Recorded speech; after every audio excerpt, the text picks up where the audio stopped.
tapping కేసులో 10 మందికి పైగా బీఆర్ఎస్ నేతలు విచారణలో రాధాకిషన్ రావు వెల్లడి ఎవరెవరు ఏ ఆదేశాలు ఇచ్చారో పూసగుచ్చినట్టు వివరణ టాస్క్ ఫోర్స్ లో చేసిన అవకతవకలపైన ప్రశ్నలు న్యాయ నిపుణులతో చర్చించి 200 ప్రశ్నల చిట్టా కీలకమైన వాటికి జవాబులు రాబట్టిన దర్యాప్తు అధికారులు నేటితో ముగియనున్న రాధాకిషన్ పోలీస్ కస్టడీ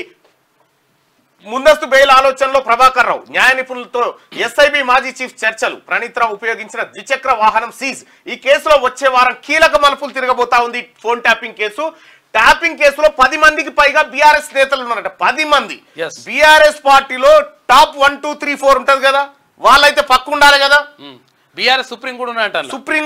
సుప్రీం ఉన్నాడంటే సుపుత్రుడు కూడా ఉన్నట్టే కదా ఉన్నట్టే లెక్క సుప్రీం ఉన్నాడంటే సుపుత్రుడు కూడా ఉన్నట్టే కాబట్టి ఇక్కడ ఫోన్ ట్యాపింగ్ కేసులో 10 మందికి పైగా బీఆర్ఎస్ నేతలు ఉన్నారట వచ్చే వారం నుంచి ఈ కేసు కీలక మలుపు తిరగబోతుంది అది మనకు స్పష్టంగా అర్థమైతా ఉంది ఇంకా ఇంతకాలం పోలీస్ అధికారుల చుట్టూ తిరిగిన phone tapping case task force మాజీ డీసీపీ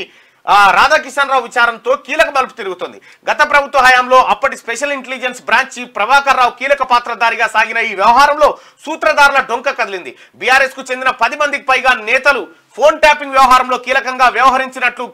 రాధాకిషన్ రావు విచారణలు వెల్లడైనట్లు తెలుస్తుంది కేసు దర్యాప్తు చేస్తున్న పంజగుట్ట పోలీసులు నాంపల్లి కోర్టు అనుమతితో రాధాకిషన్ రావును 7 రోజుల కస్టడీకి తీసుకున్న విషయం తెలిసిందే బుధవారం రాధాకిషన్ కస్టడీ ముగియనుంది మొదటి 2 రోజులు వ్యక్తిగత జీవితం సర్వీసు ఎస్ఐబిలో ప్రత్యేక టీంలలో ఎవరెవరు పనిచేసేవారు ఫోన్ ట్యాపింగ్ జట్టు ఎవరితో కలిసి పనిచేసింది ఎస్ఐబిలో ఉన్నటువంటి ఇతరులు ఎవరు అనేది మొత్తం దర్యాప్తు చేస్తా ఉంది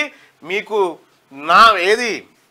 సురువైంది మీకు రావుకాలం సురువైంది అనుకొని చెప్పుకోవాలి టిఆర్ఎస్ పార్టీకి రావుకాలం సురువైంది రావుకాలం పోయింది రాహుకాలం వచ్చింది రావుకాలం పోయి రాహుకాలం వచ్చింది